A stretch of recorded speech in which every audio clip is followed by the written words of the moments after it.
ಚಲಿಸ್ತಾ ಇದ್ದ ಓಮಿನಿ ಕಾರಿನ back door open ಆಗಿ ಎಡವಟ್ಟಾಗಿದೆ. ಬೆಂಗಳೂರಿನಲ್ಲಿ ಓಮಿನಿ ಕಾರ್ನಿಂದ 5 ಶಾಲಾ ಮಕ್ಕಳು ಬಿದ್ದಿದ್ದಾರೆ. ಪ್ರತಿನಿತ್ಯ ವ್ಯಾನ್ ಹಾಗೆ ಆಟೋದಲ್ಲಿ ಶಾಲೆಗೆ ಹೋಗೋ ಮಕ್ಕಳು ಎಷ್ಟು ಸೇಫ್ ಅನ್ನುವಂತ ಪ್ರಶ್ನೆಗಳು, ಭಯ, ಆತಂಕ ಮನೆ ಮಾಡ್ತಾ ಇದೆ.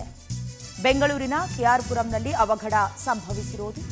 ಸದ್ಯ ಮಕ್ಕಳಿಗೆ ಸಣ್ಣ ಪುಟ್ಟ ಏಟುಗಳಾಗಿದೆ.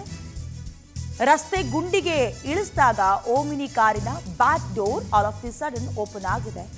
ಓಮಿನಿ ಹಿಂಬದಿ ಡೋರ್ ಓಪನ್ ಆಗಿ ರಸ್ತೆ ಮೇಲೆ ಮಕ್ಕಳು ಬಿದ್ದೋಗಿದ್ದಾರೆ. ಸದ್ಯ ಕೆಆರ್ ಪುರ ಬಳಿಯ ಗಾಯತ್ರಿ ಲೇಔಟ್ನಲ್ಲಿ ಘಟನೆ ನಡೆದಿರೋದು.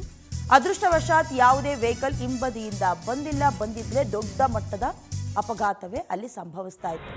ಶಾಲೆಗೆ ಹೋಗಬೇಕು ಅಂತ ಹೇಳಿದ್ರೆ ಮಕ್ಕಳನ್ನ ತಂದೆ ತಾಯಿ ಸೇಫಾಗಿ ಕರ್ಕೊಂಡು ಹೋಗ್ತಾರೆ ಅಂತ ವೆಹಿಕಲ್ನಲ್ಲಿ ಹತ್ತಿಸಿ ಕಳಿಸ್ತಾರೆ. ದೃಶ್ಯದಲ್ಲಿ ಗಮನಿಸ್ತಿದ್ದೀರಿ ಎಷ್ಟು ಸೇಫ್ ಅನ್ನುವಂಥ ಪ್ರಶ್ನೆಗಳು ಕಾಡುತ್ತೆ. ಒಂದು ಕಡೆ ರೋಡಿಗೆ ನಾವು ದೂಷಣೆ ಮಾಡೋದಾ ಅಥವಾ ಸರಿಯಾಗಿ ಡೋರ್ ಹಾಕಿಲ್ಲ ಆ ಚಾಲಕ ಅಂತ ಆ ಚಾಲಕನನ್ನು ತರಾಟೆಗೆ ತೆಗೆದುಕೊಳ್ಳೋದಾ?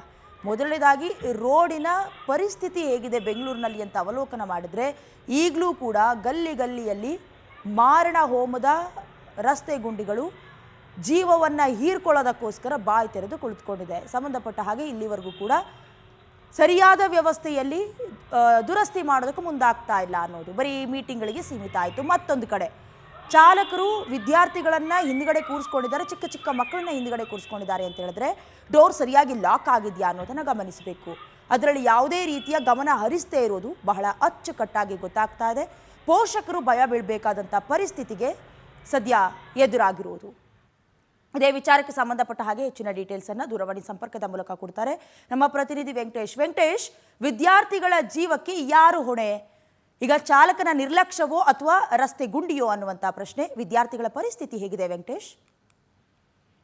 ಹೌದು, ಇಂತಹ ಒಂದು ಪರಿಸ್ಥಿತಿ ಖಂಡಿತವಾಗ್ಲೂ ಬೆಂಗಳೂರಿನ ಮೂಲೆಯಲ್ಲೂ ಕೂಡ ಇರುವಂತದ್ದು. ಯಾಕಂದ್ರೆ ಇನ್ನು ಶಾಲೆಗೆ ಕರ್ಕೊಂಡು ಹೋಗ್ತಾ ಇದ್ದಂತಹ ಮಕ್ಕಳಿದ್ದಂತ ಸ್ಕೂಲ್ ವ್ಯಾನ್ ಒಂದು ಬ್ಯಾಕ್ ಡೋರ್ ಓಪನ್ ಆದಂತ ಪರಿಣಾಮವಾಗಿ ಮಕ್ಕಳು ಕೆಳಗಡೆ ಬಿದ್ದಿದ್ದಾರೆ. ಸುಮಾರು 5-6 ಜನ ಮಕ್ಕಳು ಏಕಾಏಕಿ ಬಿದ್ದಿರುವಂತದ್ದು. ಒಂದು ವೇಳೆ ಏನಾದ್ರೂ ಹಿಂಬದಿಯಿಂದ ಯಾವ್ದಾದ್ರು ಬಸ್ಸೋ ಅಥವಾ ಲಾರಿಯೋ ಯಾವ್ದಾದ್ರು ದೊಡ್ಡ ವೆಹಿಕಲ್ ಏನಾದ್ರು ಬಂದಿದ್ರೆ ಅದರ ದುರಂತ ಎಷ್ಟು ಮಟ್ಟಿಗೆ ಇರ್ತಾ ಇತ್ತು ಅಂತ ಹೇಳಿ ಕೂಡ ಕಲ್ಪನೆ ಮಾಡ್ಕೊಳ್ಳೋಕ್ಕೂ ಆಗ್ತಾ ಇಲ್ಲ, ಅಷ್ಟು ಮಟ್ಟಿಗೆ ಆಗ್ತಾ ಇತ್ತು. ಆದ್ರೆ ಅದೃಷ್ಟವಶಾತ್ ಮಕ್ಕಳು ಬಿದ್ದಂತಹ ಸಂದರ್ಭದಲ್ಲಿ ಹಿಂಬದಿಯಿಂದ ಯಾವುದೇ ವೆಹಿಕಲ್ಗಳು ಕೂಡ ಬಂದಿರಲಿಲ್ಲ. ಕಾರನ್ನು ಕೂಡ ತಕ್ಷಣ ನಿಲ್ಲಿಸಿ ಬಂದು ಮಕ್ಕಳನ್ನ ರೆಸ್ಕ್ಯೂ ಮಾಡುವಂತಹ ಕೆಲಸವನ್ನ ಮಾಡಿದ್ರು. ಇಲ್ಲಿ ರಸ್ತೆ ಗುಂಡಿಗಳ ಈ ಅವಾಂತರ ಆಗಿದೆಯಾ ಅಥವಾ ಮಕ್ಕಳನ್ನ ಕರ್ಕೊಂಡು ಹೋಗುವಂತ ಸಂದರ್ಭದಲ್ಲಿ ಬ್ಯಾಕ್ ಡೋರ್ ಅನ್ನ ಹಾಕ್ಬೇಕು ಅಂತ ಅಷ್ಟು ಕಾಮನ್ ಸೆನ್ಸ್ ಕೂಡ ಡ್ರೈವರ್ಗೂ ಕೂಡ ಇರಬೇಕು.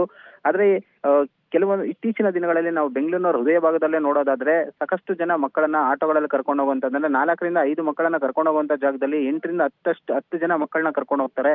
ಇಂತಹ ಪರಿಸ್ಥಿತಿ ಕೂಡ ಇರುವಂತದ್ದು. ಆದ್ರೂ ಕೂಡ ಯಾರು ಇಂತಹ ಅವಘಡಗಳಾದಂತಹ ಸಂದರ್ಭದಲ್ಲಿ ಅಷ್ಟೇ ಒಂದು ಕೆಲವು ರೂಲ್ಸ್ ಗಳನ್ನ ಕೂಡ ಮಾಡ್ತಾರೆ. ಇಷ್ಟೇ ಮಕ್ಕಳನ್ನ ಕರ್ಕೊಂಡು ಹೋಗ್ಬೇಕು, ವೆಹಿಕಲ್ ಗಳಿಗೆ ಈ ರೀತಿಯಾಗಿ ಪಾಸಿಂಗ್ ಆಗಿರ್ಬೇಕು, ಎಲ್ಲ ನಿಯಮಗಳಿದ್ರೆ ಮಾತ್ರ ಅಂತ ಹೇಳ್ತಾರೆ. ಆದ್ರೆ ಅದು ಕೆಲವೇ ದಿನಗಳಿಗೆ ಸೀಮಿತ ಆಗಿರುತ್ತೆ. ಅದಾದ ಬಳಿಕ ಮತ್ತದೇ ಪ್ರಕರಣಗಳು ಕೂಡ ಕಳಿಸ್ತಾನೆ ಇರುವಂತಹದ್ದು. ಇಲ್ಲಿ ಕೂಡ ಅದೇ ರೀತಿ ಆಗಿದೆಯಾ ಅನ್ನೋಂಥದ್ದು. ಯಾಕಂದ್ರೆ ಪ್ರೈವೇಟ್ ವೆಹಿಕಲ್ಗಳಲ್ಲಿ ಹೋಗುವಂತ ಸಂದರ್ಭದಲ್ಲಿ ಈ ರೀತಿಯಾದಂತಹ ಅವಘಡಗಳಾಗ್ತಾ ಇರೋದೆ. ಸಂಬಂಧಪಟ್ಟಂತೆ ಇವರ ಮೇಲೆ ಕ್ರಮವನ್ನು ಕೂಡ ತೆಗೆದುಕೊಳ್ಬೇಕು. ಮತ್ತೆ ಪೋಷಕರು ಕೂಡ ಎಚ್ಚೆತ್ತುಕೊಳ್ಬೇಕು. ಮಕ್ಕಳನ್ನ ಯಾವ ರೀತಿಯಾಗಿ ಸೇಫ್ಟಿ ಇರುವಂತಹ ವೆಹಿಕಲ್ಗಳಲ್ಲಿ ಕಳಿಸ್ತಾ ಇದೀವಿ ಅನ್ನೋದ್ರ ಬಗ್ಗೆ ಗಮನ ಹರಿಸಬೇಕು.